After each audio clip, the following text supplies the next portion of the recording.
Hello बच्चों, कैसे हैं आप सभी। आज हम आपके साथ मिल रहे हैं पाठ 2 के साथ। पाठ 2 मैंने शुरू किया है क्योंकि आपकी 10th क्लास है। बोर्ड क्लास में बच्चों के पास जितना जल्दी पाठ्यक्रम पहुंचेगा वो उतने ही अच्छे ढंग से विस्तार से उसकी तैयारी कर पाएंगे। तो पाठ 1 मैंने आपको पढ़ाया था, अभ्यास भी करवाया था। अब जब दोबारा मैं लूँगी तो उसके अतिरिक्त प्रश्नों के साथ पाठ्यक्रम में आपके प्रश्न में, जैसे भी परीक्षा में, बोर्ड परीक्षा में या प्री बोर्ड परीक्षा में जिस तरीके से प्रश्न पत्र आएगा उसी तरीके से मैं उसका अभ्यास करवाऊंगी। पर एक बार पहले हम सारे पाठों को पढ़ लेते हैं कि पाठों को किस तरह से हमने याद रखना है, और पाठों में भी जो जो परीक्षा में प्रश्न पूछे जाएंगे उन प्रश्नों को मैं ज़रूर पूछूंगी और उसी तरीके से मैं आपको अभ्यास करवाऊंगी। ठीक है, तो पाठ 2 पढ़ते हैं। पाठ 2 का नाम है बुद्धिर बलवती सदा। अब ये सबके लिए कहा जाता है बुद्धिर बलवती सदा, कि बुद्धि ही हमेशा बलवान होती है। अब हिंदी में तो हमने उसको बलवान बोल दिया, लेकिन यहाँ पर बुद्धि और बलवती, बलवती उस बुद्धि की विशेषता हो गई। ठीक है, बुद्धि की विशेषता क्या है, वो कैसी बुद्धि है, बलवती है, बल वाली है। ठीक है, तो बलवती स्त्रीलिंग क्यों आया, क्योंकि हमने उसका बुद्धि के अनुसार विशेषण बनाया है। पहले तो हम इसमें संधि समझ लेते हैं। बुद्धिर बलवती में क्या संधि होगी, बुद्धिर बलवती,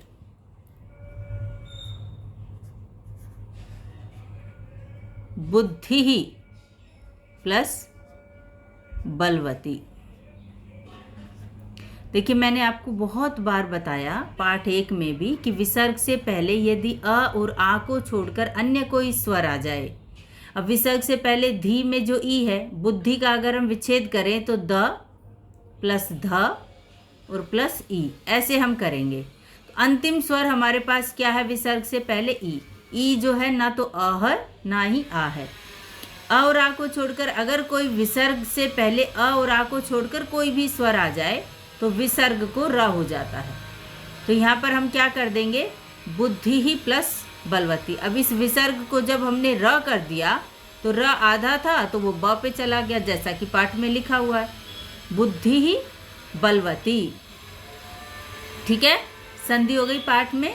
प्रश्न नंबर 1 हो गया संधि। ठीक है, अब है यहाँ पर बलवती। अब ये बलवती क्या है, बल के साथ में मतु प्रत्यय आया, पहले बल प्लस मतु। अब आप प्रत्यय भी समझते जाएं, अलग से समझाने की आपको ज़रूरत ही नहीं पड़ेगी, मैं समझाऊंगी, लेकिन यहाँ पर भी आपको विस्तार से बता रही हूँ। मतु प्रत्यय का मत शेष रहता है। ठीक है, मत में यदि शब्द रूप अकारांत या आकारांत हो। अब बल शब्द रूप कैसा है, अकारांत। अकारांत किसे कहा, मैंने आपको पाठ में पढ़ाया था 1 में, जिसमें एक वीडियो था मेरा कि कैसे बने होंगे 13 स्वर। उसी में मैंने अकारांत भी पढ़ाया है कि अकारांत किसे कहते हैं। ल में जो अ है वो अकारांत है। अकारांत हो या आकारांत हो, अकारांत या आकारांत को छोड़कर। ठीक है, अब यहाँ पर बल में अ है या आ है, अ हो या तो या आ हो, कोई भी हो दोनों में से। जैसे विद्या, विद्या अकारांत हो गया, बल अकारांत हो गया। तो अकारांत या आकारांत शब्द रूप के बाद यदि मत प्रत्यय आ जाए, मतुप प्रत्यय आया, मतुप का हमने उ और प को हटा दिया, उ और प हटाया तो इसमें से मत शेष रहा, तो मत के म को वत हो जाता है, व हो जाता है। कब हो जाता है, जब शब्द रूप यदि जिसके पीछे मतु प्रत्यय आ रहा है वो शब्द रूप अकारांत हो या आकारांत हो। अब आकारांत में विद्या का उदाहरण दे दिया और अकारांत में बल का उदाहरण दे दिया। बल में अकारांत कैसे है ये मैंने यहाँ पर बता दिया आपको। विद्या में भी य में क्या है, अंत में आ है, तो ये आकारांत हो गया। तो ऐसे शब्द रूप के बाद जब मतु प्रत्यय आता है तो उस म को हम व कर देते हैं। ऐसे हमने क्या कर दिया, इसको म को व करने से ये वत बन गया, विद्या प्लस मतुप। अब ये वत बनने के बाद हमने इसका स्त्रीलिंग रूप बनाया। अब इसको स्त्रीलिंग रूप बनाने के लिए, वत का स्त्रीलिंग रूप बनाने के लिए अगर इसको हम पुल्लिंग रूप चलाते ना, तो बलवान, बलवंतो, बलवंतः, ऐसे रूप बनते। अब इस मत प्रत्यय का प्रयोग क्यों हुआ, क्यों आवश्यकता पड़ी इस प्रत्यय की? इससे अर्थ निकलता है वाला, यानी बल वाला, शक्ति वाला।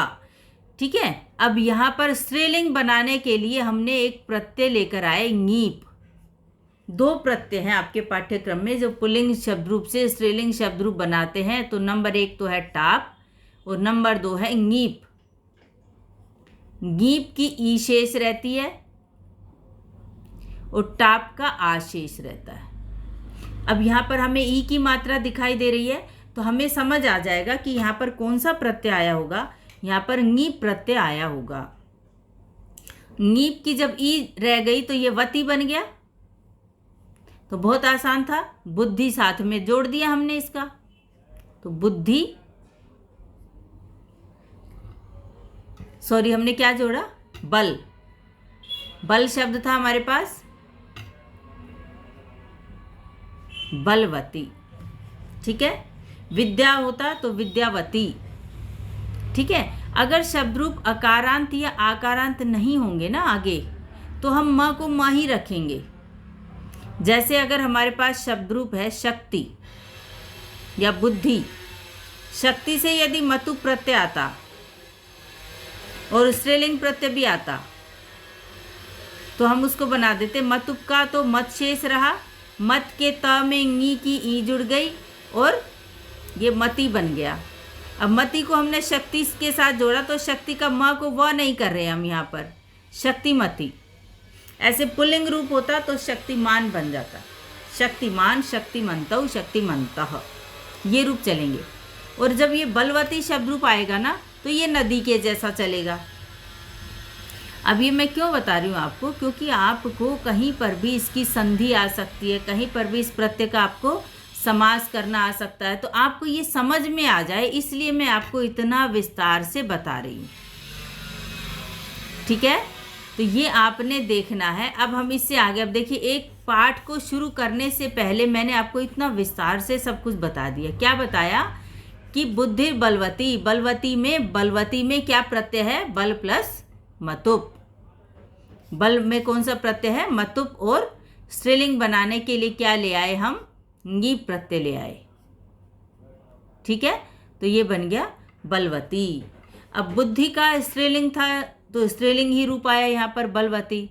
अगर यहाँ पर होता नपुंसकलिंग तो बलवत आ जाता, अगर यहाँ पर होता पुल्लिंग तो बलवान आ जाता, क्योंकि ये मतुप प्रत्यय तीनों लिंगों में रूप चलेंगे। पुल्लिंग में बलवान, बलवंतो, बलवंतः, स्त्रीलिंग में बलवती, बलवत्यौ, बलवत्यः, और नपुंसकलिंग में बलवत, बलवती, बलवंती।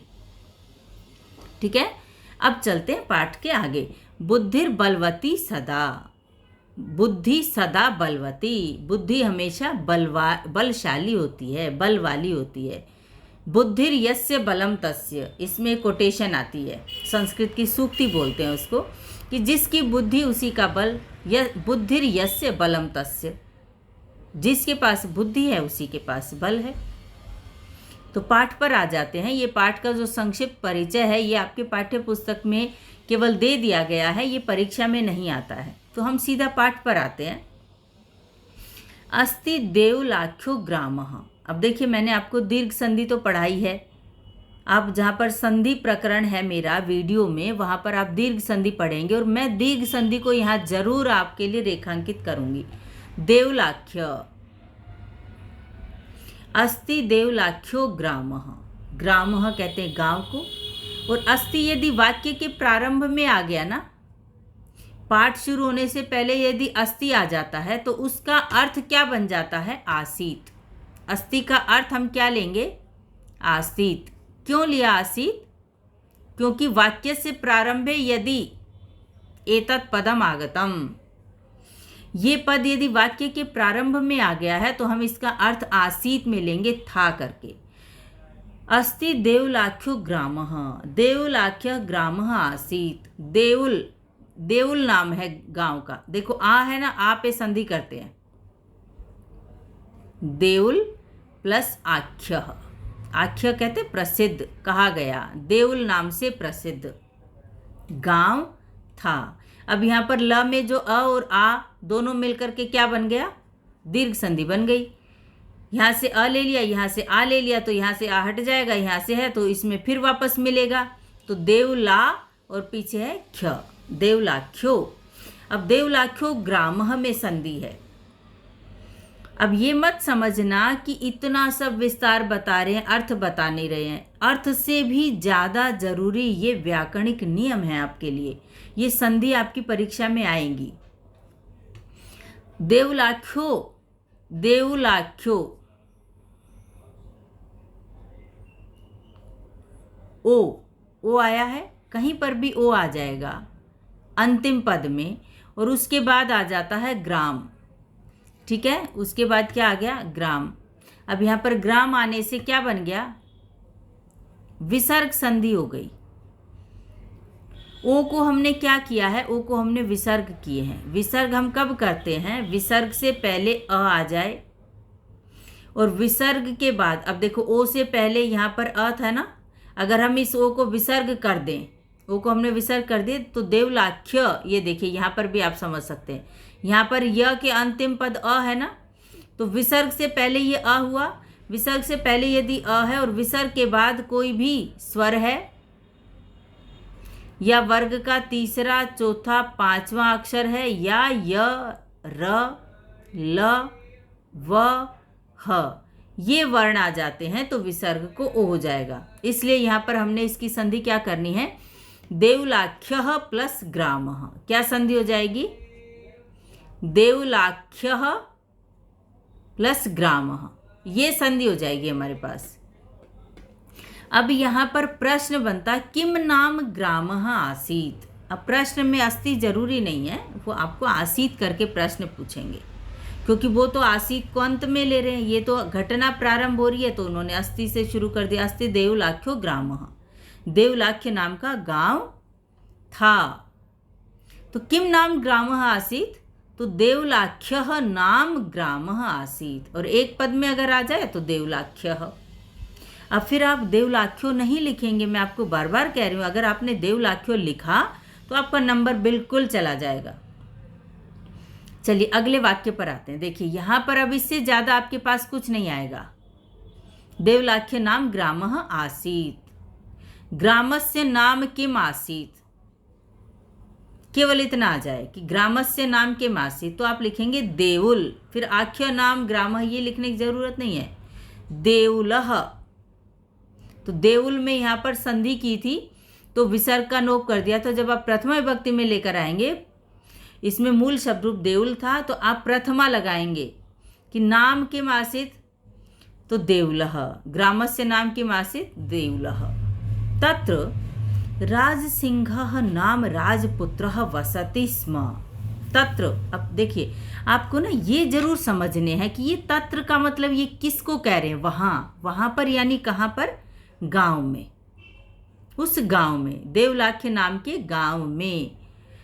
राजसिंहः नाम राजपुत्रः वसति स्म। राजसिंहः नाम, राजसिंह नाम का राजपुत्रः वसति स्म, राजपुत्र रहता था। राजपुत्र किसे कहते हैं, राजा का पुत्र, राजपुत्र। राजपुत्र नाम क्यों पड़ा, कि वो राजा का पुत्र है, इसलिए हमने उसको कहा है राजपुत्रः। राजपुत्रः कहने से क्या आपको लाभ हुआ, आपको समास पता चल गया। क्या समास, राजन शब्द रूप है, राज में मूल शब्द रूप राजन है, तो राजन का हम षष्ठी विभक्ति लेंगे, क्योंकि हमने अर्थ क्या किया है, राजा का पुत्र। राजा का पुत्र अगर हमने अर्थ कर दिया तो क्या हो जाएगा, राजा, राजानौ, राजानः, राजानम, राजानौ, राज्ञः। फिर वही आ, ए, अह, ई वाला, तो राज्ञः, राज्ञः, पुत्रः। मैं आपको पूरा शब्द रूप ऐसे सुना देती हूँ, बोलती हूँ जानबूझ करके, ऐसा नहीं है कि मैं उनको पहले रिवाइज करती हूँ तब। मैं इसलिए बोलती हूँ कि जिसने पहले याद किया हुआ होगा उस बच्चे को बहुत आसानी से रिवाइज करने का एक चांस मिल जाएगा। तो क्या रूप चलेंगे इसके, राजा, राजानौ, राजानः, राजानम, राजानौ, राज्ञः, राज्ञा, राजभ्याम, राजभी, राज्ञे, राजभ्याम, राजभ्य, राज्ञः, राजभ्याम, राजभ्य, राज्ञः, राज्ञो, राज्ञाम, राज्ञी, राज्ञो, राजसु। हे राजन, हे राजानव, हे राजाना। तो यहाँ पर षष्ठी में हमने क्या बनाया, राज्ञः पुत्रः। ऐसे ही हम राजसिंह का भी बना सकते हैं, वो भी राजा का शेर। अब कहते हैं ना मेरा शेर बेटा, तो वो राजा का शेर, वहाँ राज सिंह नाम राजपुत्र। राज सिंह नाम क्यों पड़ा, क्योंकि राजा का शेर है वो, राज्ञः सिंह। पुत्र को यहाँ पर शेर की संज्ञा दी कि बड़ा शेर बेटा है। तो यहाँ पर भी समास आ जाएगा, तो दोनों में एक ही नियम लागू हो गया, राजा का शेर, तो उसका नाम ही पड़ गया राज सिंह। राज सिंह नाम का एक राजपुत्र वसति स्म। अब देखिए वसति का अर्थ है रहता है, लेकिन अगर स्म लगा दिया जाए ना तो इस अर्थ को हम भूतकाल में ले लेते हैं। स्म को हम भूतकालिक अर्थ में प्रयोग करते हैं। वसति स्म रहता था। अगर ये स्म नहीं होता तो हम लिखते रहता है। अब वो रहता था इसलिए हम ले आए स्म। अगर रहा होता तो हम लिखते अवसत। ठीक है, तो अब आ गया यहां पर प्रश्न। अब प्रश्न क्या बनेगा, कह वसति स्म, तो राजपुत्रः वसति स्म। राजपुत्रस्य नाम किम आसीत्। नाम शब्द जो है ना, आपने देख रहे हैं आप कि इस पे विसर्ग नहीं है, कुछ नहीं है, तो नाम शब्द नपुंसकलिंग है और इसके रूप चलते नाम नामनी नामानी, नाम नामनी नामानी, इसलिए यहाँ विसर्ग नहीं है। तो किम नाम, किस नाम का, किम नाम राजपुत्रः, तो राज सिंह नाम राजपुत्रः वसति स्म। अब सीधा प्रश्न कर दिया जाए कि राजपुत्र से नाम किम आसीत्, तो राज सिंह। एक पद में उत्तर है तो राज सिंह, और एक वाक्य में है तो राज सिंह नाम राजपुत्रः वसति स्म। कह वसति स्म, तो राज सिंह नाम राजपुत्रः वसति स्म। ठीक है, अब इसमें और कुछ भी नहीं बचा है जो समझाने के योग्य है। अब यहाँ पर एक प्रश्न ये आ सकता है कि अत्र अव्ययपदम किम। अव्ययपद यहाँ पर क्या है, तत्र और स्म। ये स्म भी एक अव्ययपद माना जाता है। एकदा, अगली लाइन पर आते हैं, एक बार। अब देखो इसमें ना आपको घटनाक्रम भी आएगा। आपको मैं बता देती हूँ इस पाठ में से क्या क्या आ सकता है। 4 नंबर का घटनाक्रम। घटनाक्रम क्या होता है, किसके बाद कौन सी घटना घटित हुई। तो मैं आपको ना बीच बीच में ये भी रिवाइज करवाऊंगी कि यहाँ तक हमने क्या क्या पढ़ा। फिर उसके बाद आपके लिए आएगी संधि 3 नंबर की। उसके बाद आपका आता है 4 नंबर का समास। फिर आपके आते 4 नंबर के प्रश्न निर्माण। उसके बाद आपका आता है एक पदेन उत्तरतः, एक वाक्यन उत्तरतः, ये भी 4 नंबर का। आप देखिए एक पाठ में से क्या क्या आया है। इसमें से प्रत्यय आएंगे, प्रत्यय मैंने करवा दिया, समास मैंने करवाया, प्रश्न मैंने पूछा, वो घटनाक्रम के बारे में मैं बता ही रही हूँ कि अभी हमने 2 ही वाक्य पढ़े। देवलाख्य नाम का गांव था और उसमें एक राजपुत्र नाम का, राजसिंह नाम का एक राजपुत्र रहता था। एकदा, एक बार, केनापि आवश्यक कार्येण, एकदा, केनापि, मैंने आपको देखिए वहाँ पर उदाहरण दिया था ना कि आपको केनापि में दीर्घ संधि आ जाएगी, केन प्लस अपि। अब बार बार मुझे विस्तार से बताना नहीं पड़ेगा, अगर आपने मेरी वो वीडियो देख ली होगी तो आपका समय बच जाएगा। अ और अ मिलकर के क्या हो गया, आ, दीर्घ संधि का उदाहरण हो गया। ठीक है, क्या है, एकदा केनापि आवश्यक कार्येण, किसी भी आवश्यक कार्य से। अब देखिए आवश्यक कार्येण, पहले पढ़ लेते हैं पूरी लाइन को। जैसे मैं उच्चारण करूंगी ना वैसे ही आपने भी इसको पढ़कर देखना है। मैं केनापि आवश्यक, अब जब यहाँ आवश्यक एक शब्द है तो आप वहाँ रुक जाएंगे, और जब आप पढ़ते हैं ना तो आप पहली बार पढ़ रहे हैं, आपको पता ही नहीं है कि इस शब्द में कौन से 2 शब्द इकट्ठे हैं। तो आवश्यक कार्येण आप ऐसे पढ़ जाते हैं इसको, तो फिर यक का आपको कोई अर्थ नहीं आएगा। तो आपने आवश्यक कार्येण तस्य भार्या बुद्धिमती पुत्र द्वयोपेता पितुर्गृहं प्रति चलिता। ये हमने वाक्य पढ़ा। एकदा, एक बार, केनापि आवश्यक कार्येण, किसी भी आवश्यक कार्य से, तस्य भार्या, उसकी पत्नी, तस्य भार्या, तस्य भार्या, कस्य भार्या। अब ये आपने ध्यान रखना है, जब भी सर्वनाम आएगा ना आपके पास तो आपने ये जरूर आपको ज्ञात होना चाहिए कि ये तस्य किसके लिए बात हो रही है। क्योंकि यहाँ पर एक प्रश्न आ जाता है कि तस्य इति पदम कस्मै प्रयुक्तम। तस्य उसकी, किसकी बात चल रही है? राजपुत्र की बात चल रही है। राजपुत्र का नाम क्या है? राज सिंह। तो राज सिंह की भार्या या राजपुत्र की भार्या, इन दोनों शब्दों में से आप किसी का भी प्रयोग करेंगे, आपका नंबर नहीं कटेगा। एक बार किसी आवश्यक कार्य से उसकी पत्नी बुद्धिमती पुत्र द्वयोपेता, दो पुत्रों के साथ, दो पुत्रों से युक्त यानी दोनों पुत्रों के साथ, पितुर्गृहम पिता के घर की ओर चलिता, चल पड़ी, चली गई। अब आते हैं इसके व्याकरणिक अर्थ पे। केनापि आवश्यक कार्येण, आवश्यक कार्येण में देखिए क्या अर्थ किया हमने? आवश्यक कार्येण, आवश्यक और कार्येण, कार्येण में तृतीया विभक्ति लगी हुई है। अब देखिए कार्य कैसा है? आवश्यक, तो ये इसका विशेषण हो गया। अब विशेषण में कौन सी विभक्ति आएगी? जो विशेष्य में आई हुई है। अब विशेष्य है कार्य से, कैसे कार्य से? आवश्यक कार्य से, तो इसमें भी तृतीया लगा देते हैं, तो क्या बन जाएगा? आवश्यकेन कार्येण,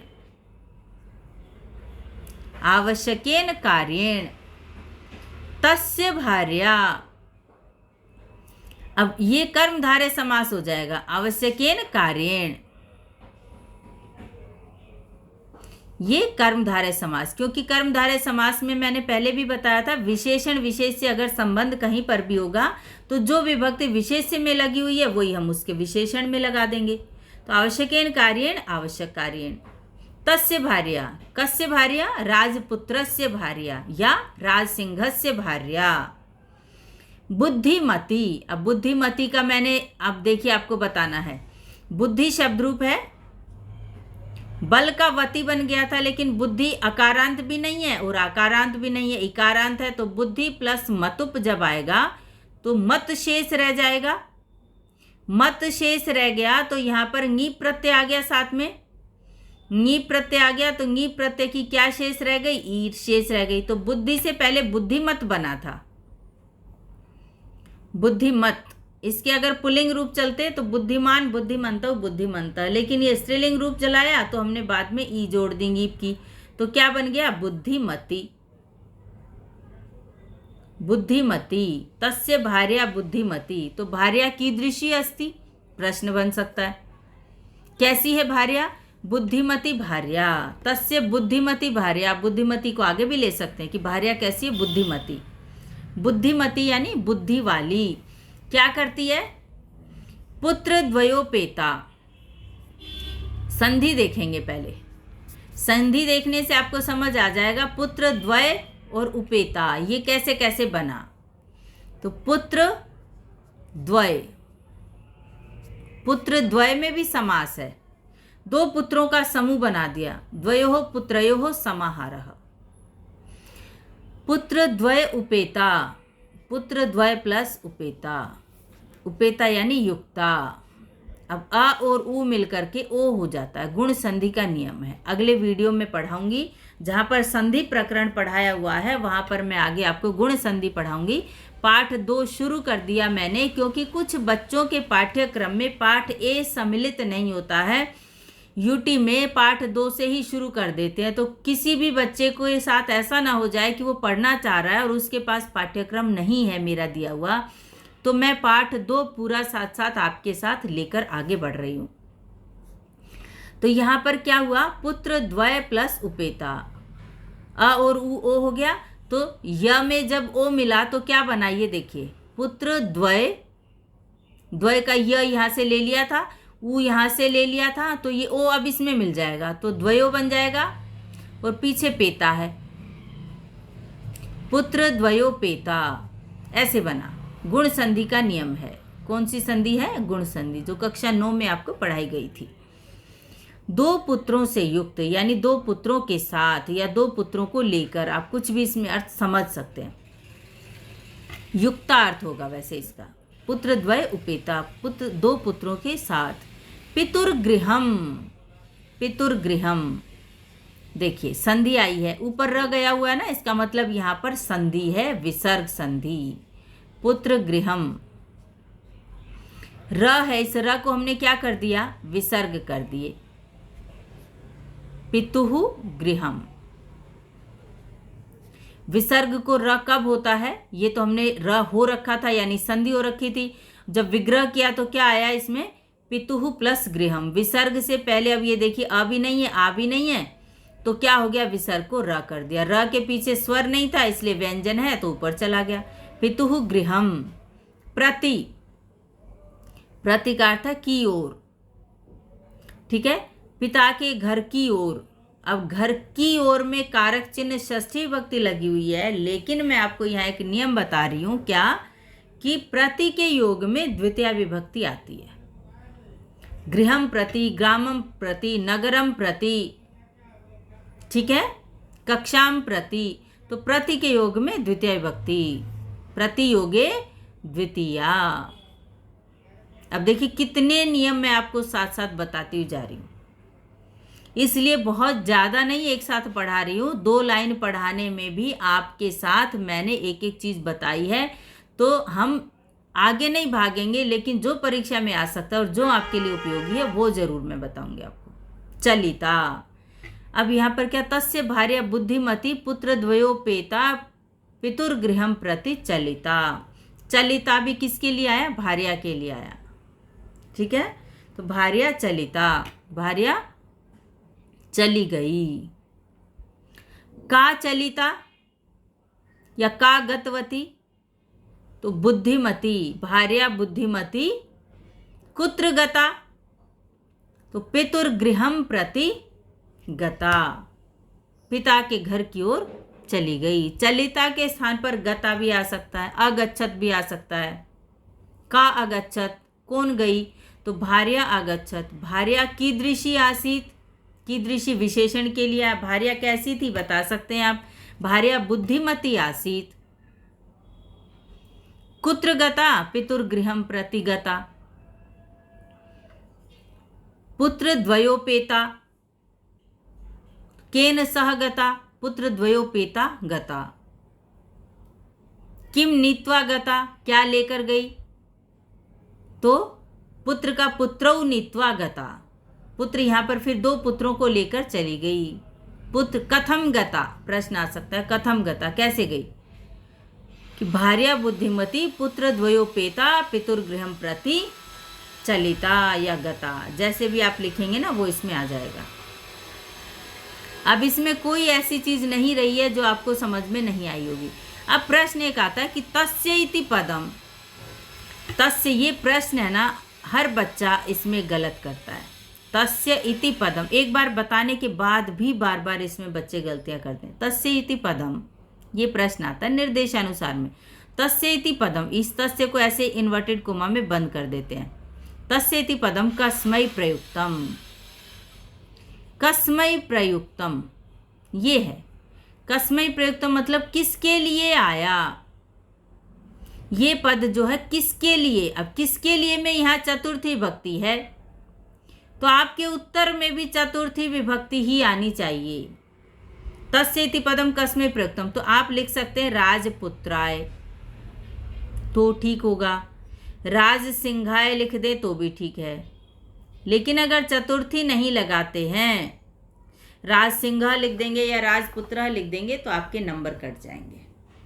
आपने इस प्रश्न को मैं बार बार पूछूंगी, जहां भी सर्वनाम आएगा मैं वहीं बार बार पूछूंगी कि कस्मै में चतुर्थी विभक्ति है, तो आपका उत्तर भी चतुर्थी विभक्ति में। यहाँ 1 नंबर बच्चों का अक्सर कट जाता है, तो आप ध्यान रखेंगे, आप अपना नंबर बिल्कुल नहीं गवाएंगे। आपको मैंने समझा दिया है कि क्यों यहाँ पर कस्मै में चतुर्थी है, किसके लिए पूछा है, कि ये तस्य से। वो पाठ को ये भी देखते हैं कि आपको पाठ समझ में आया या नहीं, सर्वनाम शब्द रूप कौन किसके लिए आ रहा है ये आपको समझ आया या नहीं, ये सारी चीज़ें आपके द्वारा ध्यान में रखी जानी चाहिए। मार्गे, गहन कानने, मार्ग में, मार्गे पथी, मार्ग का पर्यायवाची आ सकता है। मार्गे में ना सप्तमी विभक्ति है, तो मार्गे का पर्यायवाची क्या हो जाएगा, पथी, पथ में, रास्ते में। गहन कानने, गहन कानने में देखिए, गहन कहते हैं गहरा, कानने कहते हैं जंगल। आपने पाठ 1 में इसका पढ़ा था, कांतारे वन में। अब यहाँ गहन इसकी विशेषता हो गई ना, किसकी, कानन की। कानने में सप्तमी विभक्ति है, कानन में, तो गहन में भी सप्तमी लगा देंगे तो बन जाएगा गहने, और हो गया हमारा समास। गहने कानने, बस कुछ भी नहीं है इसमें, गहने कानने। गहरे जंगल में, सा उसने, एकम एक, व्याघ्रम बाघ को, चीते को, ददर्श देखा। मार्ग में किसने देखा? उसने देखा। उसने किसने? भार्या ने देखा। अब यहाँ पर ये जो सा पद है इसके लिए फिर प्रश्न किया जा सकता है कि सा इति पदम कस्मई पर। अब यहाँ पर कस्मई भी प्रश्न कर सकते हैं और कस्यई भी कर सकते हैं, क्योंकि इसका उत्तर तो स्त्रीलिंग में होगा, सा है तो उसका उत्तर स्त्रीलिंग में ही आएगा। मार्गे यानी रास्ते में, गहरे जंगल में उसने एक बाघ को ददर्श। ददर्श का पर्याय आपके पास प्रश्न निर्माण के लिए आ सकता है अपश्यत, अपश्यत, या दूसरा आ सकता है दृष्टवती। तवतु प्रत्यय से क्रिया बना सकते हैं, दृष्टवती देखा। तस्य भार्या क्या, किम अपश्यत, एकम व्याघ्रम अपश्यत। तो अब यहाँ पर देखिए मैं प्रश्न बनाती हूँ, समास एक ही था वो मैंने बता दिया आपको। एकम व्याघ्रम, एकम व्याघ्रम ये भी विशेषण विशेष्य है, तो एक व्याघ्रम ऐसे भी हम इसका समासपद बना सकते हैं, एक व्याघ्रम, क्योंकि एक बाघ को, ये इसको सार्वनामिक विशेषण कहते हैं। तो एकम व्याघ्रम, एक बाघ को, ददर्श, लिट लकार की क्रिया है, आपके पाठ्यक्रम में नहीं है ये, तो आप इसका पर्याय शब्द देख लें अपश्यत, और ये क्रियापद है ददर्श। अब ये प्रश्न आ सकता है कई बार कि ददर्श इति क्रियापदस्य कर्तृपदम किम, यानी ददर्श जो ये क्रिया है इसका कर्तापद कौन सा है, तो कर्तापद हो जाएगा इसका सा। वह का हम भूतकाल में अगर प्रयोग करते हैं तो हम वह के स्थान पर उसने ये लगाते हैं। मार्ग में, गहरे जंगल में उसने एक बाघ को देखा, तो व्याघ्रम का अपश्यत, किसने देखा। फिर यहाँ पर आप सा नहीं लगाएंगे क्योंकि आपके पास पूरा अनुच्छेद दिया होगा, तो सा के स्थान पर, क्योंकि यहाँ सा तो इसलिए आया कि एक बार भार्या आ चुका है, जब एक बार आ चुका होता है तो हम उसका सर्वनाम दोबारा प्रयोग में लाते हैं। प्रश्न में तो आपके पास पहले नहीं आया है, प्रश्न ने पूछा है कि व्याघ्रम का अपश्यत, कह भी प्रश्न कर सकते हैं, क्योंकि प्रश्न में उन्हें नहीं पता है कि उत्तर में पुल्लिंग है या स्त्रीलिंग है, तो वो आपके लिए कह का भी प्रयोग कर सकते हैं कि किसने देखा, तो भार्या अपश्यत, भार्या ने देखा। भार्या किम अपश्यत, भार्या ने क्या देखा। किम यहाँ पर एक किसी भी प्रकार से कि कौन है, क्या है, कि किम अपश्यत, क्या देखा। अब क्या में कुछ भी हो सकता है, कोई वस्तु हो सकती है, कोई व्यक्ति हो सकता है, इसलिए किम प्रश्न हम बना देते हैं, ठीक है। क्या देखा, तो एक व्याघ्र अपश्यत, भार्या एक। अब यहाँ पर प्रथमा क्यों आई, क्या देखा, तो एक बाघ देखा, एक व्याघ्र अपश्यत, एक बाघ देखा। अब देखिए कुत्र पश्यत, एक व्याघ्र, एक बाघ, कुत्र पश्यत, कहाँ देखा, या एकम व्याघ्रम, या एकम व्याघ्रम नहीं आए, सीधा प्रश्न आ जाए कि भार्या व्याघ्रम कुत्र पश्यत, भार्या ने बाघ को कहाँ देखा। कुत्र के स्थान पर जब भी आएगा तो आपका वो स्थानवाची पद होगा। कहाँ पर देखा, गहन कानने अपश्यत, गहन कानने अपश्यत, ठीक है। अब आगे चलते हैं। सा व्याघ्रम आगच्छन्तम, देखिए अब आप यहाँ पर व्याघ्र मागच्छन्तम ऐसा कुछ पढ़ लेंगे, या व्याघ्रमागच्छन्तम ऐसा पढ़ लेंगे। आपको दो शब्दों पे तुरंत आपका ध्यान जाना चाहिए। सा व्याघ्रम आगच्छन्तम दृष्ट्वा धाष्ट्र्यात् पुत्रौ चपेटया प्रहृत्य जगाद। सा वह, व्याघ्रम आगच्छन्तम, अब आगच्छन्तम व्याघ्रम ऐसे कर लेते हैं। पहले तो हम इसको अलग करेंगे, देखिए व्याघ्रम, व्याघ्रम के म में क्या मिला हुआ है, आ, तो हम इसको अलग करेंगे पहले। आगच्छन्तम, आगच्छन्तम की क्या हिस्ट्री है, आ उपसर्ग, गम धातु, क्षत्रि प्रत्यय, क्षत्रिय प्रत्यय से बनता है गच्छन गच्छन्तौ गच्छन्तः गच्छन्तम, द्वितीय विभक्ति है। आ लग गया तो आगच्छन्तम बन गया। किसको आता हुआ? व्याघ्र को, तो व्याघ्रम, तो आगच्छन्तम व्याघ्रम, व्याघ्र को आता हुआ या आते हुए बाघ को दृष्टवा, देखकर। धाष्ट्र्यात्, धाष्ट्र्यात् कहते हैं ढीठता से, मतलब जबरदस्ती, जैसे किसी का कॉलर पकड़कर आप खींच देते हैं ना, कि अब बता, एक दूसरे का कॉलर दोस्त खींचते हैं ना पकड़कर, जबरदस्ती पकड़कर खींच लेते हैं। तो धाष्ट्र्यात् पंचमी विभक्ति है, धृष्टता से, ढीठता से, क्योंकि बच्चे तो आराम से अपने उससे खड़े हैं, खेल रहे हैं, उन्हें नहीं पता है कि किसी भय की आशंका है। लेकिन माँ बुद्धिवती है, उसने देख लिया, बाघ को आता हुआ देखकर वो ढीठता से, यानी सारा गुस्सा बच्चों पर दिखा रही है कि मैं कितनी शक्तिशाली हूँ। पुत्रौ, पुत्रों को चपेटया, चपेटा कहते हैं थप्पड़, कहते हैं ना एक चपेटा मारूंगा, तो उससे आप याद रख लेना चपेटया, तृतीय विभक्ति है, चपेटा से चपेटया, थप्पड़ से। प्रहृत्य खींचकर, प्रउपसर्ग घ्री धातु लेप प्रत्यय से बना प्रहृत्य, खींचकर। जगाद अवदत, ये भी लिट लकार की क्रिया है, तो जगाद का अर्थ क्या हो जाएगा? बोली, तो अवदत। प्रश्न में अवदत भी आ सकता है, इसलिए मैं आपको एक साथ लिखकर दिखा रही हूं। आगच्छन्तम व्याघ्रम, आते हुए बाघ को, दृष्टवा देखकर, ढीठता से, पुत्रों को थप्पड़ से खींचकर। जगाद यानी थप्पड़ मार के, कॉलर पकड़ के खींचकर बोली। कथम एकैकशो व्याघ्र भक्षणाय कलहम कुरुथ। अब ये देखिए, अब ये प्रश्न में अगर आ जाए ना, तो ये इन्वर्टेड कोमाज वाला आपका प्रश्न का उत्तर सारा हो जाएगा। कब होगा, कैसे होगा, ये भी मैं बता रही हूँ आपको। आज यहीं इसी लाइन तक हम पढ़ाएंगे, तो आप ध्यान से, बस एक लाइन और आपने सीखनी है इस वीडियो में, तो ध्यान से सीखते जाएं। कथम एकैकश, कथम, पहले इसको अलग कर लो। कथम खींच कर क्या बोलती है? कथम प्लस एक, एकशः, जैसे क्रमशः में श लगाते हैं ना। अब ये विसर्ग को ओ हुआ है, तो यहाँ पर व्याघ्र भक्षणाय भी हो जाएगा, व्याघ्र लिख लें खाली, यहाँ ओ को विसर्ग हुए हैं, ये बताने के लिए मैंने यहाँ पर व्याघ्र, यहाँ पर भी एक एक शह में संधि कर दी, एक प्लस एक शह। अब देखिए यहाँ पर तो संयोग था, म में ए मिल गया, कथम मेक, मेक बना, देखिए कथम मेक दिखाई दे रहा है। अब यहाँ पर हम करेंगे अ और ए मिलकर के ऐ संधि, वृद्धि संधि का उदाहरण है। जैसे मैंने आपको कैसे बने होंगे 13 स्वर वाला जो वीडियो था, उसमें मैंने आपको बताया था ना कि कैसे 13 स्वर बने, तो अ और ए मिलकर के क्या बन जाता है? ऐ बन जाता है। तो ये ऐ ऐसे बन गया। तो यहाँ पर भी अ और ए मिलकर के ऐ है, तो हम इस पे ऐ की जब मात्रा किसी व्यंजन पे जाती है तो दो मात्राएं बन जाती हैं, एक ऐक। अब पीछे क्या है? ये ए तो यहाँ से हट गई ना, तो कशह।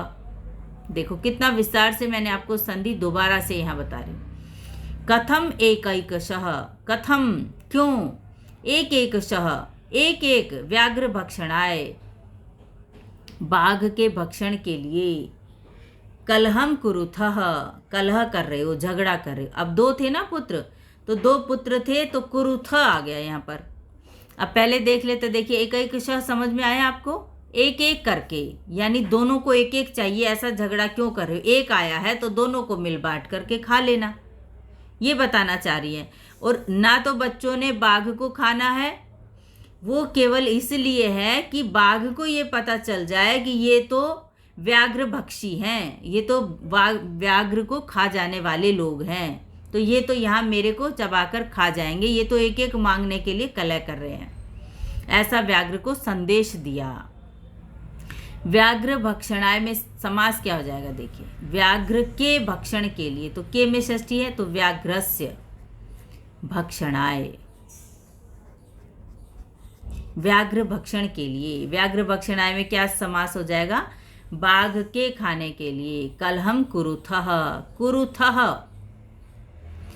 अब यहाँ पर एक प्रश्न बनता है कि कुरुथ इति क्रियापदस्य, कुरुथ इति क्रियापदस्य, क्रियापद तो है ये तो पता ही है आपको, करोषि कुरुथः कुरुथ, क्रियापदस्य कर्तृपदम किम।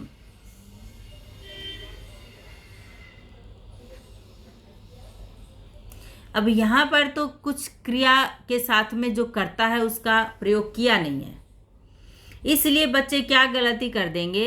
अब मैंने बताया कि किसने किसने झगड़ा किया, तो उन दोनों पुत्रों ने किया, पुत्रों ने झगड़ा किया, लेकिन यहाँ पुत्र नहीं आ सकता है।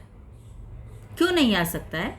क्योंकि वो माँ उन दोनों को तुम कह करके बात कर रही है, ये हमें पता चलता है कुरुथः से।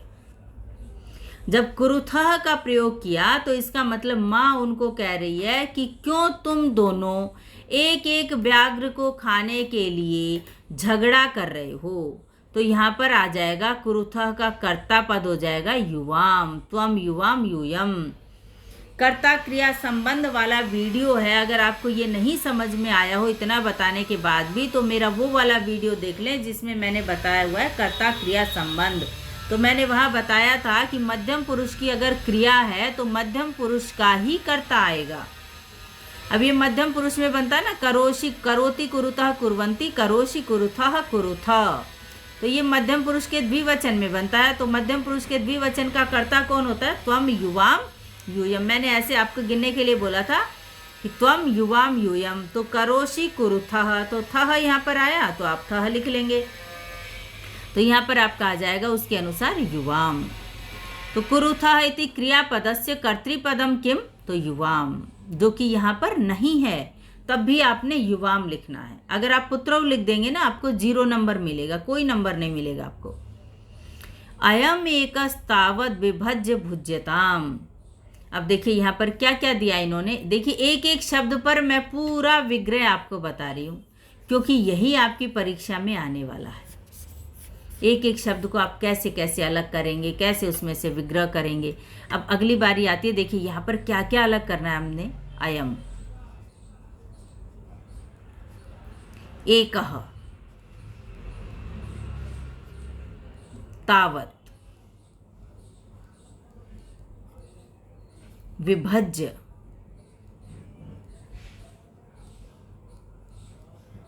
देखिए अब क्या क्या इसमें मिक्स है। आपको ये जब तक ये आप अलग अलग नहीं समझेंगे ना तब तक आपको पता नहीं चलेगा। अयम इदम शब्द रूप का प्रथम पुरुष है, प्रथमा विभक्ति है। इदम शब्द रूप में बनता है पुल्लिंग में, ठीक है। अयम इमौ इमे, यह एकः।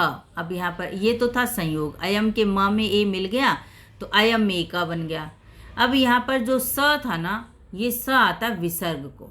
एक नियम बता रही हूँ बहुत अच्छा, विसर्ग के बाद यदि त आ जाए, थ आ जाए या स आ जाए, इन तीनों में से कोई भी आ जाए, त, थ या स, तो विसर्ग को क्या हो जाता है? विसर्ग को स हो जाता है। अब यहाँ पर कौन सी शर्त आई? यहाँ पर त आ गया था, त आने के कारण क्या हो गया? विसर्ग को स हो गया। विसर्ग के बाद यदि त, थ, स आ जाए तो विसर्ग को स हो जाएगा, तो इसलिए विसर्ग को स कर दिया तो क्या बन गया? एकस, स बन गया, एकस तावत, ऐसे बन गया। तो जब भी आधा स और त देखें तो इस स को अगर संधि आए तो विसर्ग कर दे, और संधि नहीं आए तो भी आप इसको विसर्ग लगा करके उस शब्द को पहचानने का प्रयास करें। अब है तावत के त को द, त को द पाठ 1 में भी मैंने पढ़ाया था। जिसने पाठ 1 जिसके पाठ्यक्रम में नहीं होगा तो वो बच्चा पाठ 1 नहीं पढ़ना चाहेगा, तो मैं फिर से आपको बता रही हूँ। मैं तो जितनी बार भी आएगा उतनी ही बार आपको बताऊंगी। वर्ग के प्रथम को, वर्ग के प्रथम अक्षर को तीसरा हो जाता है। वर्ग का प्रथम अक्षर यहाँ पर क्या है? त। त को हम क्या कर रहे हैं यहाँ पर? द। कब कर रहे हैं? शर्त क्या है?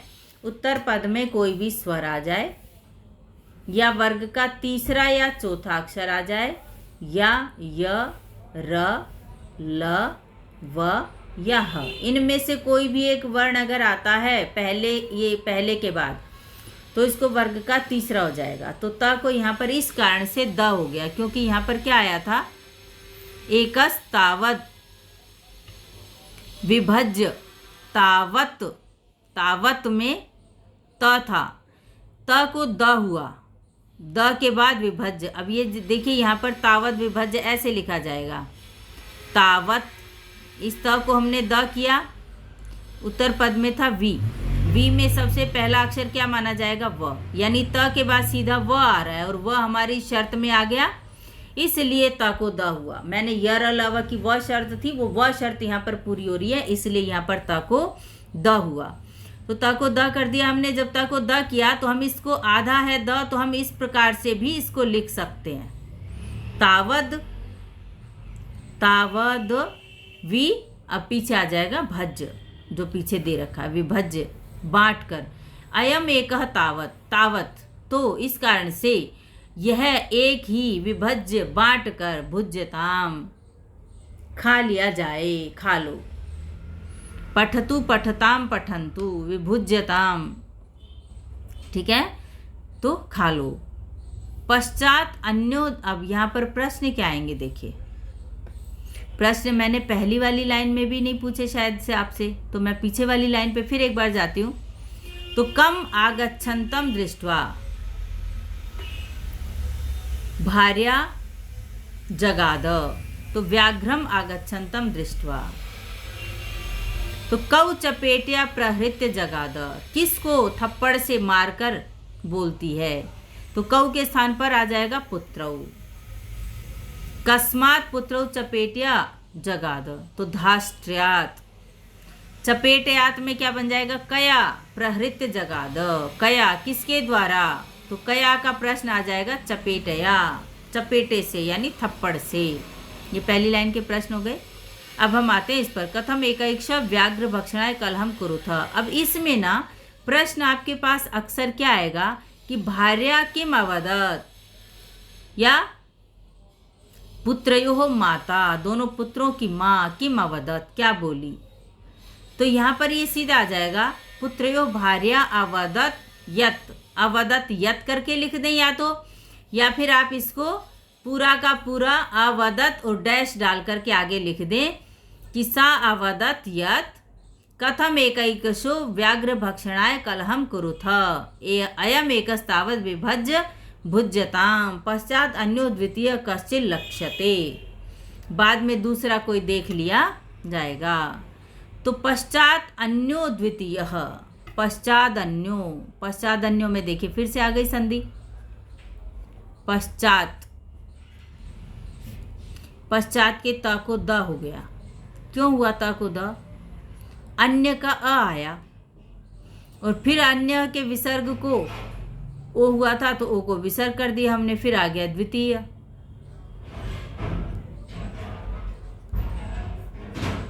द्वितीय पश्चात के त को द क्यों किया, क्योंकि मैंने बोला था ना कोई भी स्वर आ जाए विसर्ग के पहले के बाद पश्चात, तो यहाँ पर त के बाद कोई स्वर आया था, स्वर क्या है आ, तो हमने त को द कर दिया। तो हम इसको कैसे लिखेंगे, पश्चात त को द हुआ, द में अ चला गया तो दन्य बन गया ये, पश्चात अन्य।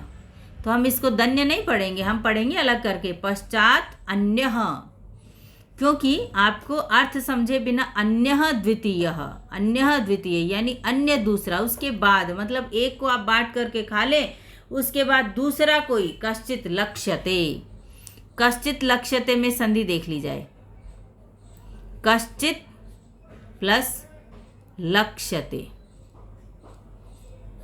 मैंने आपको नियम बताया था कि त एक ऐसा दल बदलू है कि त को पहले के बाद अगर ये शर्त आती है तो तीसरा हो जाएगा, लेकिन कुछ ऐसे वर्ण हैं कि वो अगर पीछे अपने उसको देखेगा ना ल को, तो कहेगा मैं भी ल बनूंगा, च को देखेगा तो कहेगा मैं भी च बनूंगा, ड को देखेगा तो कहेगा मैं भी ड बनूंगा, ठीक है।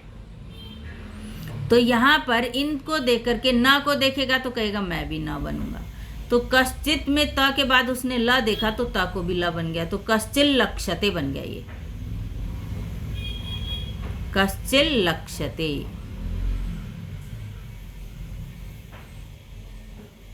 ठीक है, कश्चित लक्ष्यते, ये संधि इसलिए यहाँ पर हुई, आधा था ये त तो आधा ही ल रहेगा। कश्चित लक्ष्यते, अन्यो द्वितीय कश्चित लक्ष्यते, कश्चित में संधि है, देखिए कश्चित में भी संधि है यहाँ पर। ये कश्चित का जो श है, इस श को हम विसर्ग कर रहे हैं, कह प्लस चित। ये मात्रा श पे नहीं है, ये मात्रा तो च की ही थी। ये श आधा था इसलिए मात्रा इसके आगे से गई है, वरना ये शब्द श आधा है तो आधे श को हमने क्या कर दिया, विसर्ग कर दिए। आधे श को विसर्ग क्यों किए, संधि का दूसरा नियम आ रहा है। अभी मैंने थोड़ी देर पहले बताया था कि यदि त थ आ जाए या स आ जाए तो विसर्ग को स हो जाएगा, ठीक है। लेकिन दूसरी शर्त है, विसर्ग के बाद यदि च छ आ जाए, यदि च छ आ जाए, च आ जाए, छ आ जाए या खुद श आ जाए तो विसर्ग को भी श हो जाएगा। ये तीन शर्तें उत्तर पद में होनी चाहिए। अब यहाँ पे इन तीनों में से कौन सी शर्त आई, यहाँ पे च आ गया। च आने से विसर्ग को भी हमने श कर दिया और इसको इकट्ठा कर लिया, कश्चित कोई। कश्चित लक्ष्यते, किसी दूसरे को लक्षित कर लिया जाए, कोई दूसरा देख लिया जाता है कि कोई दूसरा देख लिया जाएगा। आप इतने परेशान क्यों हो रहे हैं, तो ऐसा उसने उस व्याघ्र को सुनाने के लिए अपने बच्चों को बोला। एक एक शब्द मैंने आपको पढ़ाया है, एक एक शब्द की व्याख्या की है, प्रश्न भी आपसे पूछे हैं। आपने इसी ढंग से पाठ को पढ़ना है। अगर आपने इस ढंग से पढ़ लिया तो एक भी नंबर नहीं कटेगा। मैं जो आपको बार बार कहती हूँ ना कि नहीं कटेगा एक भी नंबर, तो इस तरह से पढ़ने से आपका नहीं कटनेगा।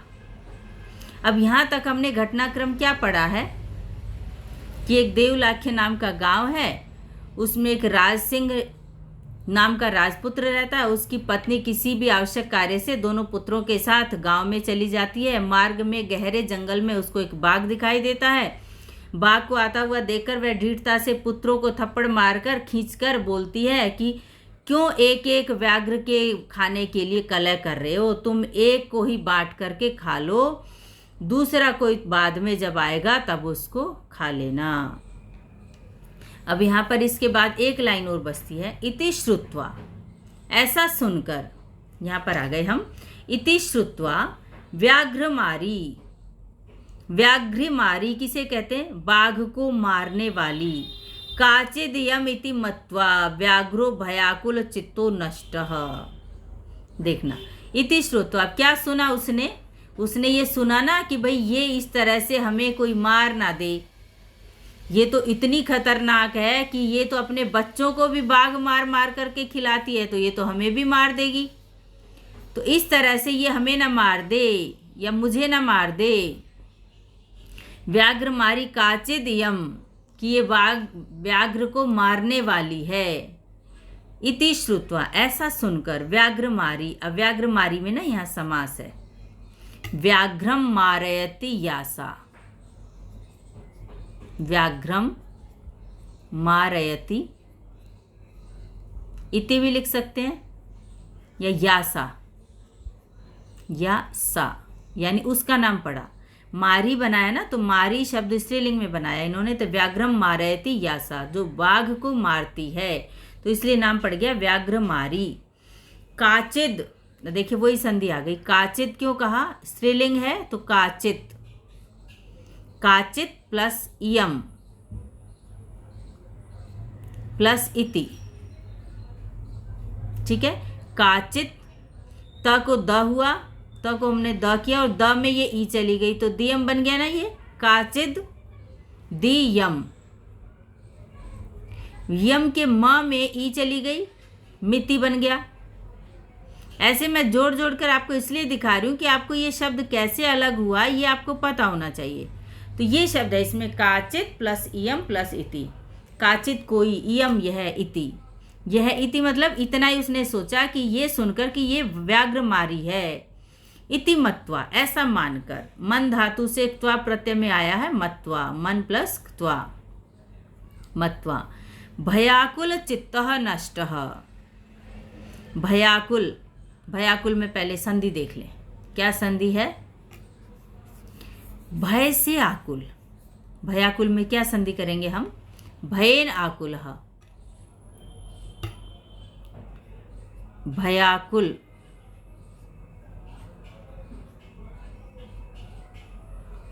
भयाकुल चित्तः। भय से व्याकुल चित्त है जिसका। भयेन आकुलः चित्तः यस्य या यस्य सह। अब ये व्याघ्र के लिए आया है। भय से आकुल चित्त वाला नष्टः, नष्ट हो गया, यानी वहां से भाग गया, वहां से लुप्त हो गया। नष्ट का अर्थ ये नहीं उसका विनाश हो गया, मतलब वहां पर वो नहीं रहा, वहां से चला गया। भय से आकुल, भय प्लस आकुल, यहाँ पर दीर्घ संधि है। भय प्लस आकुल। भयेन आकुलम चित्तम यस्य सह। यस्य सह आते ही ये समास बहुव्रीहि समास हो जाता है। ठीक है। भयेन आकुलम चित्तम, भय से, तो भयाद आकुलः, भय भीत, भीति में पंचमी विभक्ति भी आती है, तो भयाद आकुलम चित्तम यस्य सह नष्टः, वह नष्ट हो गया। अब ये पाठ हमने पढ़ा। पाठ पढ़ने के बाद आप इसी तरीके से मेरे वीडियो को बार बार देख करके ये सारे अपनी नोटबुक बना ले। नोटबुक में आप ना अलग अलग डिवाइड करके एक तरफ सारे संधि लिखते जाएं। ठीक है। जैसे यहाँ पर आपने हेडिंग डाला संधि। पाठ में जितनी भी संधि आई है, मैं तो एक बार लिख करके मिटा देती हूँ ना, तो आप उसको नोट डाउन करते जाओ। ये कॉलम संधि का, फिर अगला कॉलम है प्रत्यय का, अगला कॉलम बना देंगे समास का। ठीक है। अब यहाँ पर इस तरह से अगर आप करेंगे, फिर आप बना दें अव्यय शब्द का, कौन कौन से अव्यय शब्द आए, जो भी विशेष बात आती है। अब ये संधि, प्रत्यय, समास, अव्यय, ये बार बार आते रहेंगे आपके पास। तो ये कॉलम आपको कहीं से भी नहीं छोड़ने, क्योंकि आपके पास 3 नंबर की संधि, 4 नंबर के प्रत्यय, 4 नंबर के समास और 4 नंबर के या 5 नंबर के, जैसा भी 1-2 नंबर आगे पीछे कर देते, लेकिन ये परीक्षा में आएंगे। तो ये आपके पास तभी आएंगे और पाठों में से ही आएंगे। संधि प्रकरण में आप संधि सीख लें, लेकिन परीक्षा में जो उदाहरण देने आएंगे ना, वो उदाहरण आपकी इस पाठ्य पुस्तक में से ही आएंगे। तो पाठ्य पुस्तक के एक भी उदाहरण को आपने आंखों से ओझल नहीं करना है, और इस तरह से आप पढ़ते जाएंगे, आपको मजा आएगा पढ़ करके। कोई परेशानी वाली इसमें बात है ही नहीं। आपको सारा डिटेल बताया जा रहा है, आपको कारण बताया जा रहा है कि ऐसा क्यों हुआ। जब क्यों हुआ का उत्तर आपके पास है, तो आपके लिए इंटरेस्टिंग अपने आप ही है। तो वीडियो को आप अच्छे से बार बार देखें, चैनल को आप सब्सक्राइब कर लें और ज़्यादा से ज़्यादा इसको फैलाएं, क्योंकि मैं सिर्फ आपको यही बताना चाहती हूँ कि इस ढंग से अगर आप पढ़ेंगे तो आपका ही भला ना हो, कर भला हो भला, इस नीति पर चलें। दूसरे के बारे में ये ना सोचें कि हो ये चैनल मेरे को बहुत बढ़िया मिल गया, मैं अब किसी और को नहीं बताऊंगा। ऐसी भावना मत रखना, क्योंकि अगर ये भावना मेरी होती तो मैं भी फिर जो घंटों के हिसाब से पढ़ाती उन कुछ गिने चुने बच्चों तक ही उससे अपना पैसा कमाती। लेकिन मेरा मकसद क्या है कि सारे बच्चों को, जो बेचारे बच्चे अफोर्ड नहीं कर सकते हैं घंटों के हिसाब से पढ़ना, उन तक भी ये वीडियो जाए और एक एक बच्चा इससे लाभान्वित हो। ऐसे मेरी भावना है। उस भावना का आप सम्मान करें और वीडियो को इधर से उधर जिस भी बच्चे को आवश्यकता है उसको जरूर फैलाएं, अपने दोस्तों को जरूर बताएं। यही एक गुरु के लिए आपके पास एक ऋण है कि आप इस ज्ञान को जो आपको प्राप्त हुआ है उसको अधिक से अधिक फैलाएं। मेरी एक ऐप है आशा रानी संस्कृत क्लासेस, मैं वहाँ पर भी आप मेरी ऐप को डाउनलोड कर लें। मैं वहाँ पर भी आपको सब कुछ, सारी फैसिलिटीज़ हैं वहाँ पर। वहाँ से मैं आपको प्रश्न पत्र भेजूँगी, उसको आप सब्सक्राइब कर लें। मेरे चैनल को सब्सक्राइब कर लें। वहाँ से मैं आपको प्रश्न पत्र के माध्यम से आपके टेस्ट सीरीज़ भी बनाऊँगी और वहाँ से आपको टेस्ट लूँगी। और वो टेस्ट जब आप देंगे तो आपको पता चलेगा कि जो हमने आपको करवाया उसमें आपकी कितनी तैयारी है और कितनी अभी तैयारी आपको और करनी है। तो आप इसी तरीके से पढ़ते रहिए और आगे बढ़ते रहिए। ठीक है। तो फिर मिलते हैं अगले वीडियो।